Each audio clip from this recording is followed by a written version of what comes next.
So I fua manuia ele mamalu si o tātou watunuu i le nei Afiafi. E te inane o le lo sa moa o lo papa ao, ma whaafafonga ma mau mai so se tafa o le nei lolonangi. O te wala uatu ma le whaaloalo, ina ia tu whaatasi o tātou Lotu, o le a tātou tāpuai i le tua. O le nei, a whai o ia ke riso se tasi, o le tangata fau ia, ua mawae mea tuai whauta, ua whaafauina mea uma. Ua whaasataro ina whaatasi i maa ua ma Keristo, ai o te leo toi ola au, a o Keristo o lo ola i te tonu i atea. O le ola foi o te ola i ni li tinu, o te ola i lava i le whaatua tua i le alo le atua. O le na alofa mai i ateau, ma fua ina mai o ia e whai mo sui. Se i o tātou te talo. Lo mātou wali ie, ma lo mātou watu ae.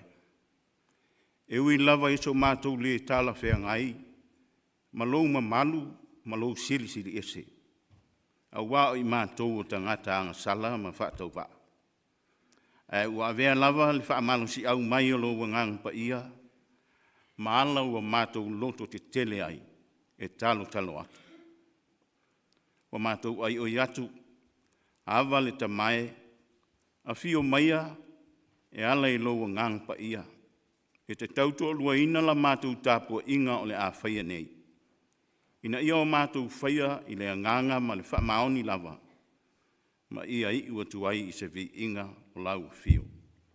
Lo mātou watua, a wāua mātou te talo, e ala i suafo Jesu Keriso, lo mātou whaola.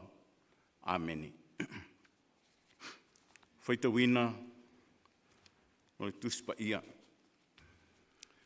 Wa o fia whao ngā ina, le tusi whaitau o le tusi, a le au leo le neiva yaso, o le a maua mai ai, se whaamalu si au whaale nganga mo i tātou i le nei Afiafi. Tusi a Paulo, le kale sia Kolose. Ma tā upe tolu, a o le whai upe sifulu ma le lua, whaangata mai le whai upe sifulu ma le fitu. Tusi a Paulo i le kale sia Kolose. Kolose tolu, o te whaitawina, whai upe sifulu ma le lua, se ia whaangata mai le whai upe sifulu ma le fitu. Whaafonga maia, ia fionga pa ia alo tātou tua. O le nei, ia ofu o tau le alofa muti vale, ma le anga lei. Ma le loto mau lalo, ma le anga malu. Ma le ono sai, whaapei o ua filifilia e le tua. O ua pa ia, ua alofa ina. Ia wha pale ai, ma ia wha maangalo ai o tau. Pe a whai wanga le neinga, se tasi. Whaapei o na wha maangalo mai le li i ate o tau. Ia whaapea fo i o tau. A o le alofa e lau tua lea i nei mea uma. O le fusi lea i ato o toa na le lei ai. Ia pule fo i le file muuma i a Keriso i o tau Lotu. O le mea lea ua wala uina ai o tau e whai matino e tasi. Ma i o tau sanga whaafetai. Ia nofo le fionga a Keriso i tonu i ate o tau ia tele lava. A o tau pe pese, fo i salamu ma pese, ma siva whaaleanganga. Ma le whaafetai i le atua i o tau Lotu. O mea uma fo i tau te whaia i le tau talatala po le amio. Ia whai umalawa ia mea i le suafa o le alii o Jesu. Ma le whaafetai i le atua le ta maa e ala i ate ia. Whaamanuia mai le atua i whaitawina o nā whiungpa ia. Ma ia tu maua tu pē i ate ia lo na lava vi inga nei se i o whaavavau. O le manatu o tū o lo o iaile, tusi ale au le leo le neiva i aso, whaapelo na whaupuina. O le alofa, o le whaamangalo. O le alofa, o le whaamangalo. O au whiwhilia, le foi upe sfulu ma le tolu, ma le foi upe sfulu ma le wha, ma e whaapelo na whaitawina. Ia whewha pale pale hai ma ia whewha māngalo ai o tau. Pe a whai wānga lenga ina se tasi e se tasi. Wha peo na wha māngalo mai ke riso ia te o tau. Ia wha pea fo i o tau. A o lea lofa e lau tua lea i nei mea uma o le fusi lea e a toa toa na le lei ai. Ia whewha pale pale ai ma ia whewha māngalo ai o tau. Pe a whai wānga lenga ina se tasi e se tasi. Wha peo na wha māngalo mai ke riso i a te utau. Ia wha pea fo i o tau. A o lea lofa e lau tua lea i nei mea uma. O le fusi lea e a toa toa o na le lei ai. E iai le talitanunga o le tusi le nei Paulo i le ekalesia i Kolose. Lea na ia wha atuina i lana malanga wha misionare lona tolu. Sa ia tusia a o iai o ia i le whalepui Roma.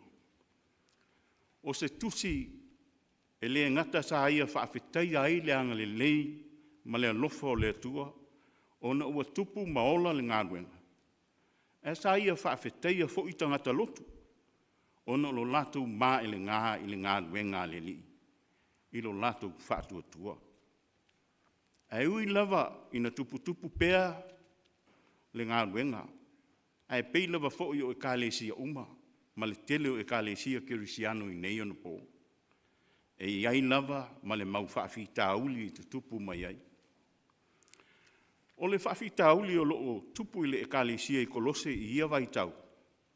O le loto ngata si tasi o tangata i o lātou talitanunga.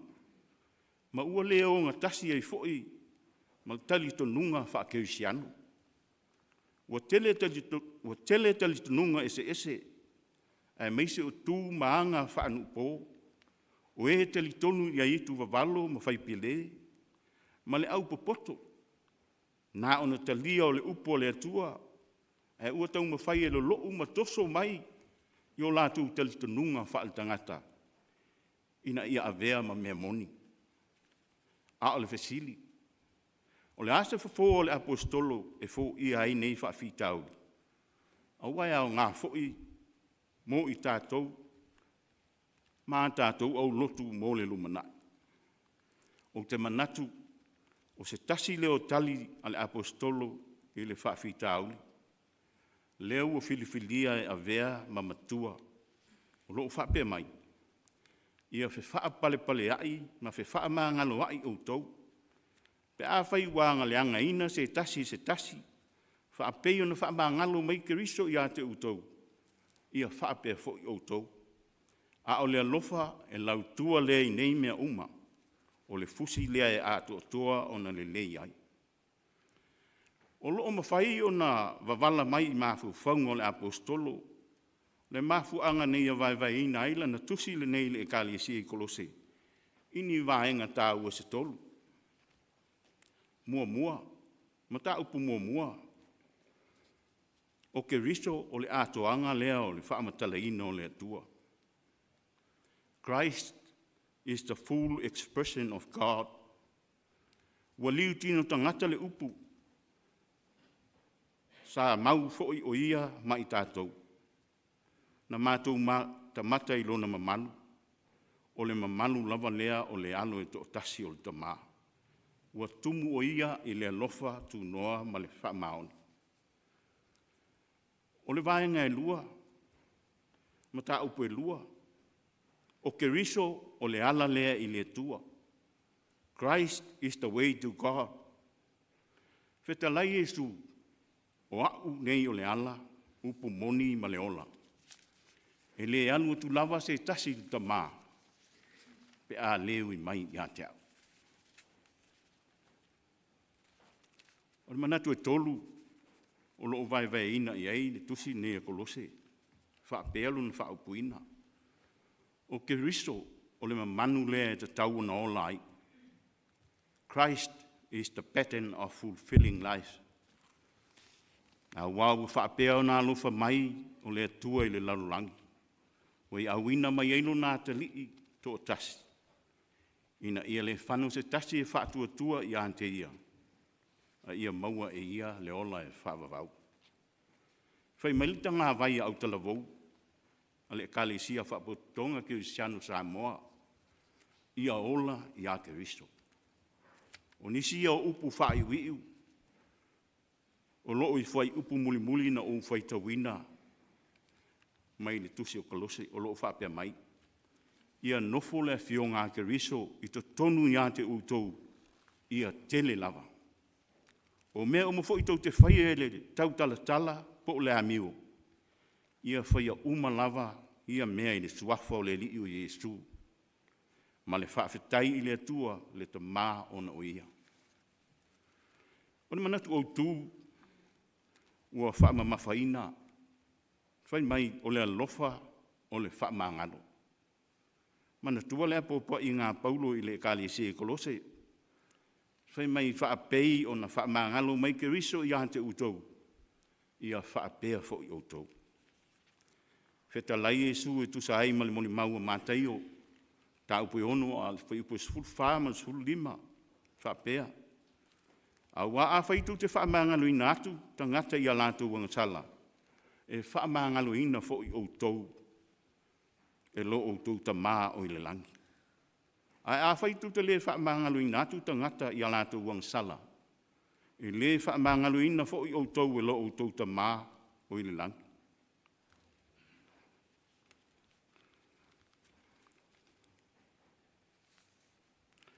La au whaafo ngai. Tātou te loa umalava e matua whai ngatā o na tātou whaamangalo ina se tasi. E meise lava pe a whai ua mātu ia se mea leanga na ia whaia. Ai o le lui o le whai launga.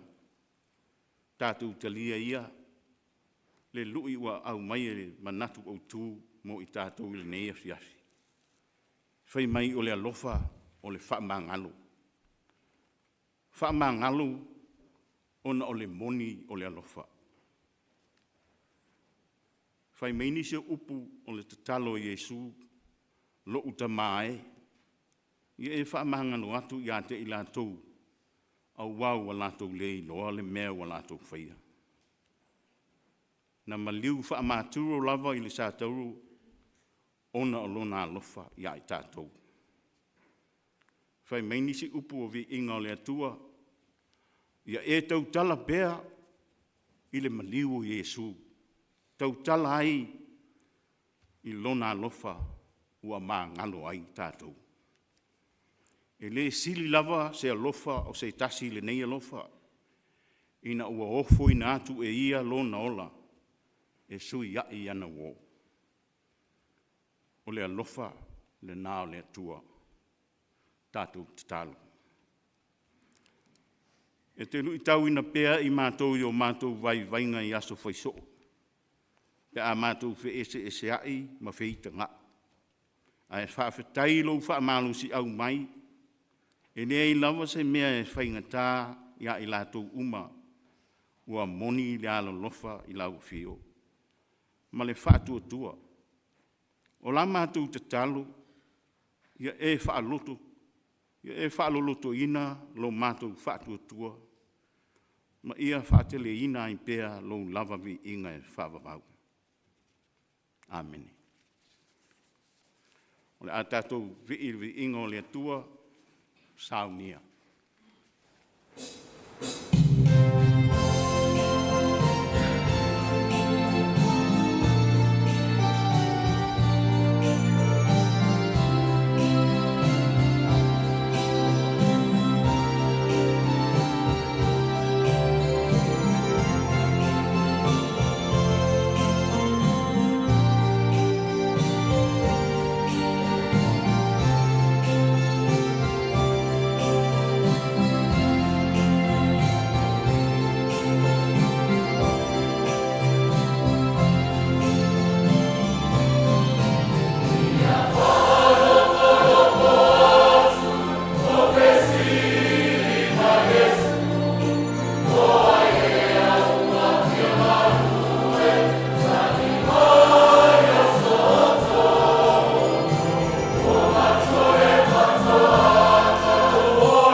fo matatalu I le atua. Le atua e ana le malosi umalava. O le atua e malia ai o mātu mana onga. E le I titi le anganga whaafitai I lau fio. Le atua ona o lau puipuinga I a Samoa si o mātu watunu. Whaafitai I o mātu tua a mau ngāta maha. O e sa lātu talia lo mālo I lau ele o Samoa. O la lātou wa aima mau I au ngātu pulanga whai mai. O lau tala le lei sa lātou tu ngutu ma tu talinga mai. Le nei ua mātou oa I nei whaliseu. E sa ai mao mani. Whaafitai ona o le whaawai mautu o Samoa I lau fio. E taita ina I Samoa ma tangata I le manuia.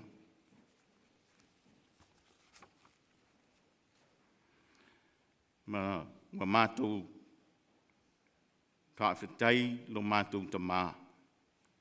I le taita inga lo wanganga pa ia. E meise lava o taimi whaafea ngai ai I mātou ma whaingata ma pōpua ngā. Mātou whaafetai sili nei mea uma. Ona lau whaalatanga e ala ni maniu I Yesu Keriso. Ai meise o lona toi tū manu mālo mai le oti ma le tuunga mau. Ua mātou talitonu ai ma le mauti noa. E lei uvale lo mātou whaamoe moe I ante oe. Pe a whai mātou te whaatua tua ma tū mau ai. Mātou te talo lo mātou te mā. Ia e whaamanuia mai sa moa si o mātou watu nuu I ana whainga mālo. Wa mātou tāpua I atu fo'i I atu nuu mamao. Wa mātou whaalongo longo. Wa su'e o mātou whaamalama se I o mātou wāwa ai. Wa maini tala I si o mātou watu nuu. Mātou langona ma le whaanonoa, pe a mātou whaalongolongo I whi upua inga a tai o le atunu. Mātou te talo le li ie. Ia wawe o na iai lea nganga o lau fio e fo ia ai whaafita auli. A ia no nofo whaatasi, ma whai whaatasi le mālo ina ia maua le nofo whaalu whani o utangata. Ai meise o tupulanga lalo waoa o Samoa o loo whai mai. Mātou te talo whaamanuia fo'i so o se tangata nuu I so o se tafo le nei lalo langi o loo lātou tāpuai ma whaano no manu mai ai. Mātou te talo I lau fio. Ia e whaatupu teleina le whaatuatua o tangata tāpuai I lau fio. Whaamanuia le au whainga ruenga I so se whata whaitau langa.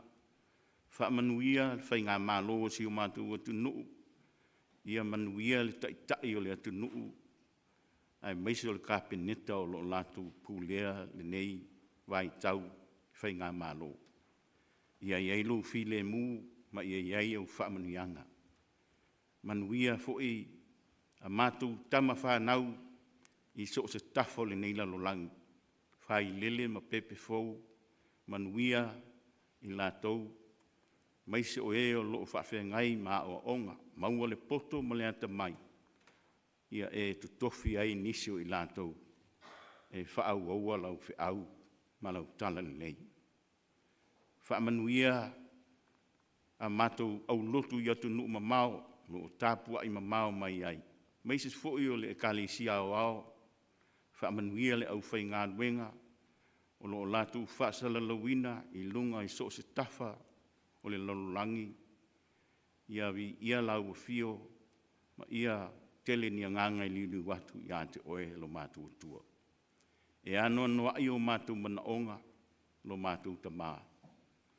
Ai pe la e a mātou tō laulawina atu e te leo sila fieina. Wa e sila fieina e o lava I mana tu na tunga o mātou lotu. mātou te talo. Au ai mailo nganga ma whaamanuia I mātou uma. Mātou te talo le li e. Ia tūmau mai I o mātou lunga uma lava, ma lunga o lau whānau I lalolangi, le alofa tū no lau fiu. Le alofa sili ese o Yesu Keriso lo mātou wali I whaola, ma ia mafuta ina pēr I mātou e loua nganga pa ia. Nei se I o le whaavavau lava. Amen.